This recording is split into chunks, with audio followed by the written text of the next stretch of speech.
If you've ever felt exhausted from trying to control everything, your future, other people's opinions, even your own emotions, you're not alone. In fact, you've just tuned into the right place. Today, we're unpacking one of Stoicism's most liberating truths. Don't force anything in your life. Because here's the secret the Stoics discovered over 2,000 years ago. And it's more relevant now than ever. Peace doesn't come from tighter control. It comes from surrendering to what is, while fiercely owning what you can shape. Your mind, your choices, your presence. In this video, you'll discover 10 powerful Stoic lessons that dissolve stress, quiet anxiety, and reconnect you with a life that flows, not fights. We'll explore how to live fully in the present, embrace impermanence, master acceptance, let go with grace, and much more. These aren't just ancient ideas.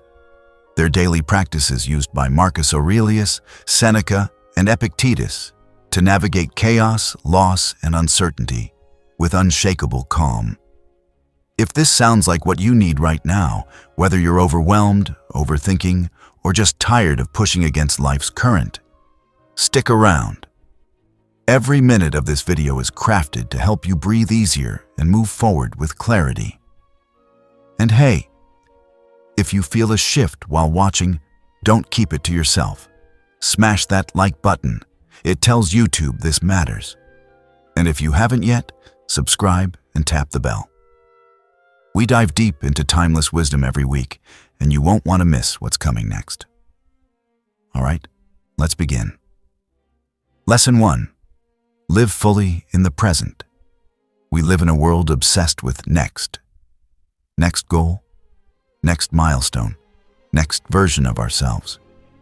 But Stoicism cuts through the noise with a radical invitation. The only life you have is the one happening right now. Marcus Aurelius put it bluntly. You could leave life right now. Let that determine what you do, say, and think. Harsh? Maybe. Liberating? Absolutely. Because when you truly grasp that this moment is all you're guaranteed, you stop mortgaging today for a tomorrow that may never come. Think about the last time you were genuinely present. Maybe it was sipping coffee in silence, walking without headphones, or laughing so hard you forgot your worries. In those moments, time softens. Stress fades. You're not chasing or resisting. You're simply here. Stoicism isn't asking you to ignore planning or reflection. It's warning against letting those thoughts hijack your attention. The past, gone. The future, uncertain. But now this breath, this choice, this sensation is where your power lives. Try this. The next time you eat, just eat. No phone, no multitasking. Taste each bite.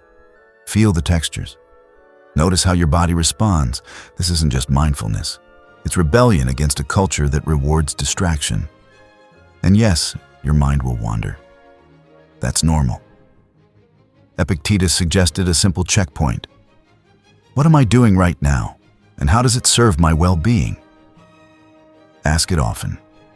It pulls you out of autopilot and back into agency. Living in the present also rewires your relationship with joy. You stop waiting for big wins and start noticing the quiet gifts. Sunlight through a window, a text from an old friend, the quiet hum of a peaceful morning. These aren't small moments. They're the substance of a meaningful life. Over time, this practice reduces anxiety.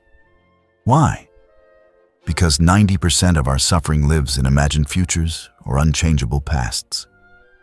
When you anchor in the now, you reclaim energy wasted on worry and redirect it toward what's real, actionable, and alive. So start small. 5 minutes of silence each morning. A walk without your phone. A meal with full attention. Build the muscle of presence and watch how your entire experience of life transforms. Lesson 2. Understand the impermanence of life. Now, let's talk about something most people avoid. Everything ends. your job, your relationships, your youth, even your life. Stoics didn't dwell on this to depress you. They emphasized it to awaken you. Marcus Aurelius wrote, "You could leave life right now." Again, not to scare you, but to ignite urgency, presence, and gratitude. Because when you accept that nothing lasts, you stop taking anything for granted. Consider your relationships. How often do you assume you'll have more time with someone you love? Stoics like Epictetus advised a startling practice. When you kiss your child goodnight, whisper, "They may be gone by morning." Sounds morbid? Actually, it's the ultimate act of love, forcing you to cherish this hug, this conversation, this shared silence. Impermanence isn't a threat, it's a lens. It reveals what truly matters. Why stress over a missed promotion when your health, your peace, your people are here now? Why cling to material things when they're just temporary companions on a brief journey? Seneca put it simply, "We are born to die. Live as if each day were your last." Not in a reckless way, but with intention. Ask, if today were my only day, would I spend it scrolling, complaining, or postponing joy? This mindset frees you from the illusion of control.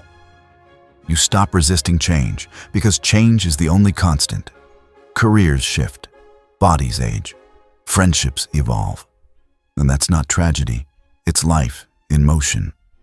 Embracing impermanence also dissolves fear of aging. Instead of fighting time, you honor each stage. Youth has energy. Middle age brings depth. Elderhood offers wisdom. Each is fleeting and therefore precious. And your possessions. Epictetus said true wealth isn't having more, it's wanting less. When you know your phone, car, or house won't last forever or even define you, you enjoy them without dependency. That's freedom. So practice this. Once a week, reflect on something you love and imagine it's gone. Not to induce grief, but to ignite gratitude. Then go hug that person, use that object, savor that moment fully. Because impermanence isn't the enemy of joy, it's its greatest catalyst. By understanding the impermanence of life, we stop resisting the inevitable and learn to live more fully, appreciating each day for what it brings. This isn't passive resignation, it's active reverence. When you realize that time is limited, you become more intentional about how you spend it. You stop wasting energy on trivial pursuits or petty conflicts. Instead, you prioritize what genuinely nourishes your soul. Connection, creativity, presence. Imagine you're stressed at work, obsessing over a missed deadline or fearing judgment. The Stoic lens of impermanence reminds you, this stress is temporary. In 5 years, will this moment matter? Probably not. But your peace right now, that's everything. This perspective doesn't erase difficulty, it reframes it, freeing you from the illusion that any single event defines your worth or future. In short, embracing impermanence dissolves fear, fuels gratitude, and anchors you in what's real. As Marcus Aurelius urged, you could leave life right now. Let that determine what you do and say and think. Let it be your compass, not your cage. Lesson 3, the power of acceptance. Here's a truth that cuts through modern noise. You cannot control most of what happens, but you always control how you respond. That's the bedrock of Stoic acceptance. It's not passive surrender, it's strategic clarity. Epictetus put it plainly, make the best use of what is in your power, and take the rest as it happens. Most of our suffering isn't caused by events themselves, but by our resistance to them. Traffic jams, rude colleagues, unexpected bills, none are within our command. Yet we burn energy raging against them, as if anger could reroute reality. Acceptance flips the script. This is what's happening. Now, how do I move through it with integrity? Take a canceled flight. Frustration won't summon a new plane, but acceptance opens alternatives. Reschedule calmly, use the delay to read, or practice breathing. You conserve mental energy for what you can influence: your attitude, your next step, your inner state. Marcus Aurelius wrote, "You have power over your mind, not outside events. Realize this, and you will find strength." This is liberation. Acceptance isn't approval. It's acknowledgement. It says, "This is the hand I've been dealt. How will I play it wisely?" Consider failure. Society equates it with inadequacy. But Stoics saw it as data, not destiny. Did your business pitch flop? Accept the outcome, then ask, what can I learn? What's within my control now? You reclaim agency without self-flagellation. Even relationships benefit from this. You can't force someone to stay, understand you, or change. But you can choose how you show up, with kindness, boundaries, or graceful distance.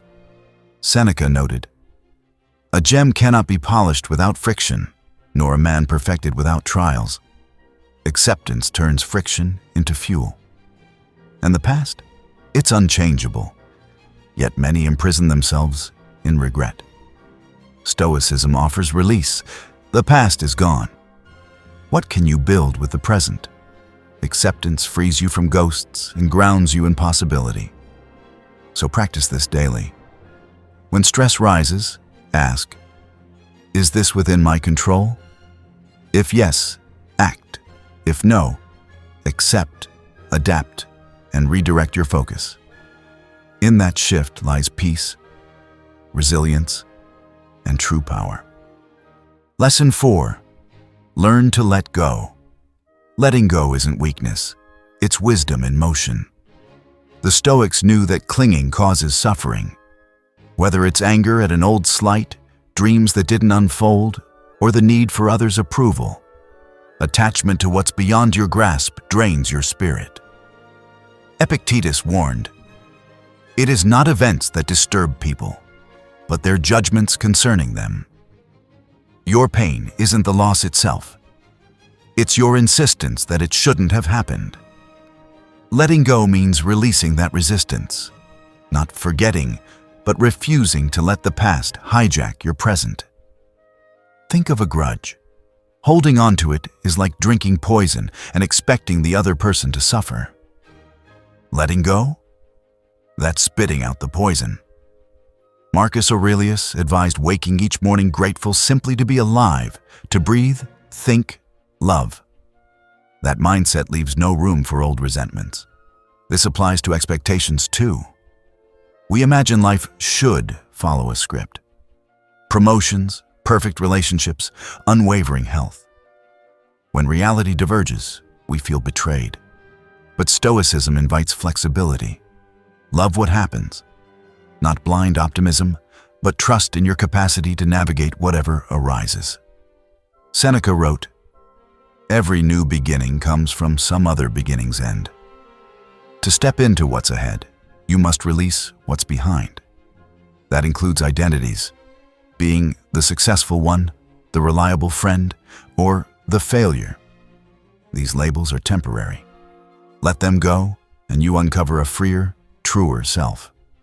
And what about others' opinions? Epicurus urged, "Be content to be thought foolish." Why? Because seeking universal approval is exhausting and impossible. Let go of that need, and you act from conviction, not fear. Practical example. Giving a presentation. If you're fixated on applause, you're tense. But if you let go of the outcome and focus only on your message, your delivery becomes authentic and, ironically, more compelling. Letting go also heals regret. Yes, you made mistakes, but those moments shaped your wisdom. As Seneca said, we're all students of life. Honor the lesson. Release the shame. So ask yourself daily, what am I holding on to that no longer serves me? Anger, a fantasy, An outdated role? Gently loosen your grip. In that space, peace enters. Letting go isn't loss. It's making room for what's real now. Lesson 5. Practice mindfulness. Mindfulness isn't just a modern wellness buzzword. It's a cornerstone of Stoic living. At its core, mindfulness means anchoring your awareness in the present, observing your thoughts without being swept away by them. The Stoics knew that most of our suffering comes not from reality itself, but from our mental drift, dwelling on past regrets or catastrophizing the future. Marcus Aurelius urged, confine yourself to the present. Simple, yet revolutionary. Why? Because when you are fully here, washing dishes, walking, listening, you reclaim agency. You stop outsourcing your peace to circumstances that haven't even happened yet. Consider this. You're in a meeting, but your mind replays an awkward comment you made yesterday. Your heart races. Your focus scatters. That's not the past hurting you. It's your judgment about the past. Mindfulness interrupts that loop. You notice the thought, there's the shame story again, and gently return to the room, the voices, your breath. No drama, just awareness. Epictetus taught that it's not events that disturb us, but our opinions about them. Mindfulness sharpens your ability to spot those opinions as they arise. You catch yourself thinking, this presentation has to be perfect, or I'm a fraud, and instead choose, I'm prepared. My worth isn't on the line. That pause between stimulus and response is where freedom lives. And mindfulness isn't passive. It's active attention. When you eat, just eat. When you listen, really listen. Not to formulate your reply, but to understand.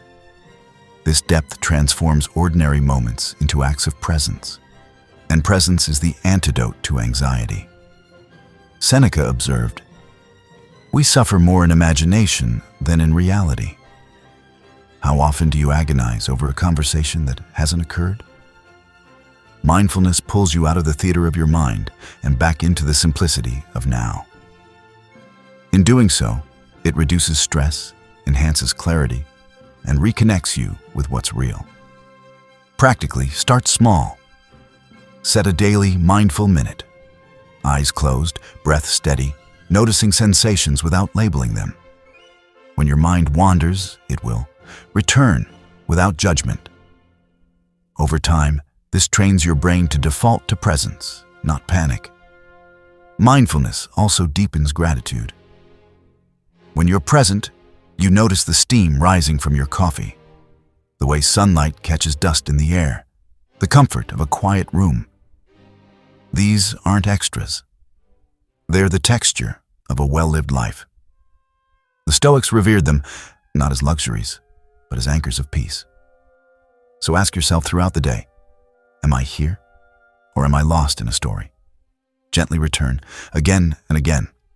That's not discipline. It's devotion to your own life. Lesson 6. Use silence effectively. In a world that equates noise with value, endless notifications, hot takes, hustle culture, the Stoics championed silence as strength, not as absence, but as space for reflection, discernment, and self-mastery. Marcus Aurelius, the emperor-philosopher, wrote, we have 2 ears and 1 mouth, so we can listen twice as much as we speak.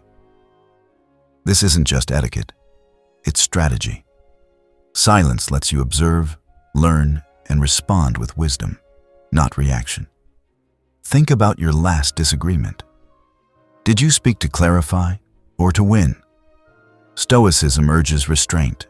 Epictetus advised, nature gave us 1 tongue and 2 ears so we could hear twice as much as we speak. In silence, you hear not just words, but tone, context, unspoken pain. You respond from insight, not ego. Silence also protects your inner world. Social media tempts us to react instantly, to defend, correct, perform. But the Stoics asked, is this necessary? Before posting, commenting, or replying, pause. Ask, does this serve truth, peace, or connection? If not, let it pass. That restraint isn't weakness, it's sovereignty. In meetings, in arguments, even in casual chats, silence builds presence. When someone speaks, resist the urge to fill the pause. Let their words land. You'll notice more. You'll understand deeper. And when you do speak, your words carry weight because they've been chosen, not spilled. Beyond speech, silence is also inner quiet. Turn off the mental chatter. Sit without distraction. Breathe. In that stillness, you reconnect with your core, not your roles, fears, or ambitions, but your essential self. Seneca called it quality over quantity, not in words, but in thought. And silence cultivates humility. It reminds you that you don't have to have an opinion on everything. You don't need to fix, explain, or dominate. Sometimes, the wisest response is quiet acknowledgement. Practically, build silent windows into your day. 5 minutes in the morning without screens, a walk without headphones, or a meal in stillness. Use them to reset your nervous system and reclaim your attention. Remember, silence isn't emptiness. It's the canvas on which wisdom paints its clearest lines. Lesson 7. Enjoy the journey, not just the outcome. Modern life glorifies results, the promotion, the like count, the finish line. But the Stoics whispered a quieter truth. The journey is the destination. Epictetus put it plainly, do not seek for things to happen the way you want them to. Rather, wish that what happens happens the way it happens. Then you will be happy. This isn't resignation. It's radical appreciation for the process itself, the discipline, the growth, the daily showing up. Too often, we treat life like a to-do list. Once I achieve X, I'll be happy. But happiness deferred is happiness denied. The Stoics knew that joy lives in effort, not only in outcome. The Stoics knew something modern culture often forgets. Meaning isn't reserved for milestones. It lives in the making. When you fixate solely on outcomes, getting the promotion, hitting 100,000 subscribers, buying the house, you condition your happiness on external validation. But what if it never comes? Or worse, what if it comes and you still feel empty? Epictetus cut through the illusion with clarity. Do not seek for things to happen the way you want them to. Rather, wish that what happens happens the way it happens. Then you will be happy. This isn't passive defeatism. It's a call to fall in love with process, not just results. Consider the artist who paints not for gallery sales, but for the quiet thrill of color meeting canvas. Or the parent who reads bedtime stories not to raise a successful child, but to savor the weight of a small body leaning into theirs. In those acts, joy isn't deferred, it's embodied. Stoicism reframes effort as its own reward. Marcus Aurelius, Emperor of Rome, still chose to write in his journal, not for publication, but for personal clarity. He didn't wait for legacy to feel fulfilled. He found purpose in the daily discipline of self-reflection. This mindset transforms how you handle setbacks. Missed a goal? Instead of spiraling into shame, ask, what did I learn? How did I grow? What strengths did I uncover? The Stoics saw obstacles as raw material for virtue, patience in delay, courage in uncertainty, resilience in failure. And let's be honest, you have far less control over outcomes than you think. 1,000 variables, market shifts, other people's choices, sheer luck, shape results. But your effort, your attitude, your daily show up, that's your domain. Anchor there. When you enjoy the journey, you stop treating life like a race. and start treating it like a practice. You measure success not by trophies, but by presence, integrity, and growth. You begin to notice the subtle victories. Sticking to your values when tempted, listening deeply instead of planning your reply, choosing peace over being right. Even waiting becomes sacred. Standing in line? Breathe. Stuck in traffic? Reflect. Delayed project? Reassess with calm. The journey isn't what you endure before the reward. It is the reward unfolding in real time. So ask yourself, am I rushing through today to get to tomorrow? If so, pause. Drink your tea slowly. Walk without headphones. Write that sentence just because it feels true. Let the doing be enough. Because in the end, you won't look back and wish you'd stressed more about results. You'll remember how you showed up with curiosity, care, and quiet courage. That's the Stoic path to a life well lived. Lesson 8. Find joy in the simplest things. In a world shouting, more, bigger, faster, Stoicism whispers a quieter truth. True joy hides in plain sight, wrapped in the ordinary. Seneca put it bluntly, "It is not the man who has too little, but the man who craves more, that is poor."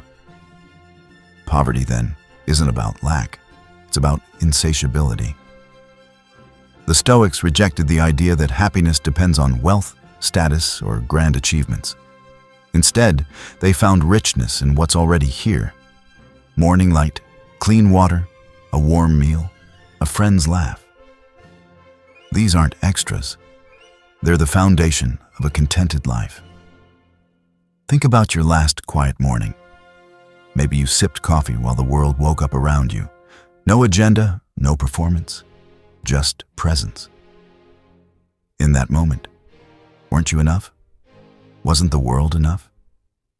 Stoicism invites you back to that awareness, not as a luxury, but as a daily discipline. Epictetus, born a slave, declared, "Wealth consists not in having great possessions, but in having few wants." When you stop measuring your life against curated Instagram feeds or societal checklists, you reclaim your peace.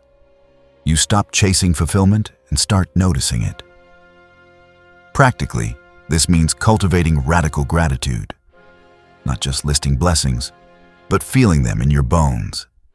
The ache in your legs after a long walk, a sign your body works, a rainy day, an invitation to slow down, a quiet evening, a gift, not a void. Marcus Aurelius began each day reminding himself, "When you arise in the morning, think of what a precious privilege it is to be alive, to breathe, to think, to enjoy, to love." That's not poetic fluff. It's cognitive retraining. You recalibrate your attention away from lack and toward abundance. This practice is especially potent amid stress. Stuck in a frustrating workday? Pause. Feel your feet on the floor. Sip water. Notice one good thing, even if it's just surviving another hour. These micro moments stitch together a life of quiet joy. And simplicity isn't deprivation, it's liberation from noise. Declutter your space. You gain calm. Reduce screen time. You reclaim attention. Say no to unnecessary obligations. You protect your energy. Each less creates room for what truly nourishes you. Even relationships deepen when you stop performing and start being. Instead of planning your next witty remark, just listen. Instead of documenting the dinner, taste the food. Presence turns ordinary interactions into sacred exchanges. Seneca warned, "He who is not satisfied with a little is satisfied with nothing." Chase more, and you'll always feel behind. Choose enough, and you'll find peace in what you have. So today, try this. Identify one small thing you usually overlook. Sunlight on your skin, your favorite mug, a deep breath, and savor it fully. Let it remind you, joy isn't out there. It's right here, waiting for your attention. In a world selling you dreams, Stoicism gives you back your life, one simple, sacred moment at a time. Lesson 9. The art of gratitude. Gratitude isn't just a feel-good habit, it's a Stoic superpower. While modern culture conditions us to chase more, the Stoics flip the script. True abundance begins with recognizing what you already have. Seneca captured it perfectly. Nothing is more honorable than a grateful heart. But Stoic gratitude isn't naive positivity. It doesn't ignore pain or pretend life is easy. Instead, it's a disciplined choice to anchor your attention in what's good, even amid difficulty. When you're passed over for a promotion, for example, gratitude doesn't deny disappointment. But it also notices the steady paycheck, the supportive team, or the skills you've gained. That balance guards against despair. Marcus Aurelius began each morning reflecting. When you arise, think of what a precious privilege it is to be alive, to breathe, to think, to enjoy, to love. This wasn't wishful thinking. It was cognitive training, rewiring his default setting from lack to wonder. Epictetus took it further. He is a wise man who does not grieve for the things he has not, but rejoices for those he has. Imagine applying that to your day. Traffic jam? You're frustrated, but you're also safe, warm, and listening to music. Hard conversation? It's tense, but it means someone cared enough to show up. Gratitude also fortifies relationships. How often do you take your closest people for granted? A simple thank you for their patience, humor, or presence doesn't just uplift them. It reminds you of life's quiet riches. Seneca urged us to express thanks not as obligation, but as celebration of connection. Practically, try a nightly ritual. Name 3 specific things you're grateful for, not generic, my family, but vivid. The way my sister laughed at my dumb joke. This trains your brain to scan for good, not just threats. Over time, you stop needing external wins to feel fulfilled. Your life, as it is, becomes enough. And that's the Stoic secret. Gratitude turns ordinary moments into sacred ones. A morning cup of tea, a text from an old friend, your lungs filling with air. These aren't small, they're everything. Lesson 10. Appreciate solitude. In a world of endless noise, notifications, opinions, 24/7 content, solitude is rebellion. But for the Stoics, it wasn't escape, it was homecoming. Marcus Aurelius wrote, "Nowhere can man find a quieter or more untroubled retreat than in his own soul." Solitude isn't loneliness, it's intentional stillness, the space to hear your own thoughts without the static of outside voices. Seneca called it the best proof of a well-ordered mind.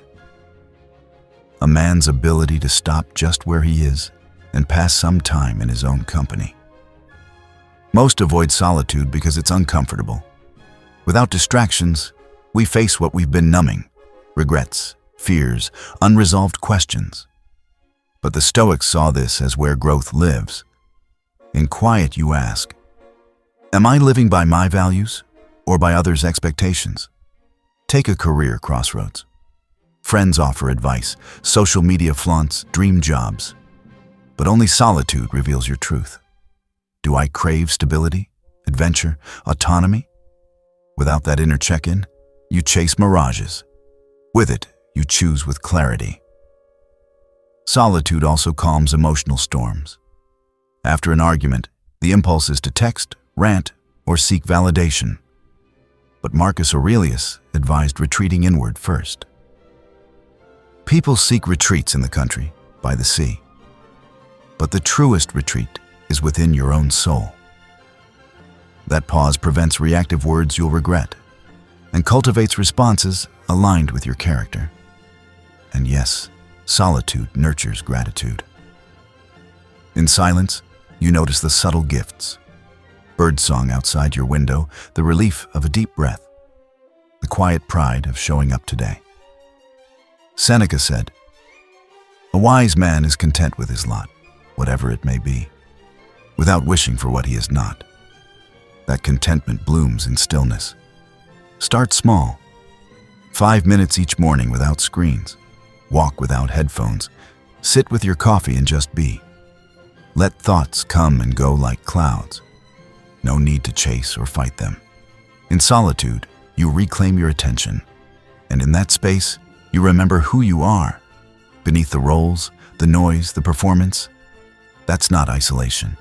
It's liberation. Conclusion. So here's the Stoic truth. Don't force anything. Life isn't a battle to win. It's a river to flow with. By living present, accepting what is, letting go with grace, and finding joy in simplicity, you trade stress for serenity. You can't control the world, but you can master your mind. And in that mastery lies unshakable peace. If this resonated, leave a comment.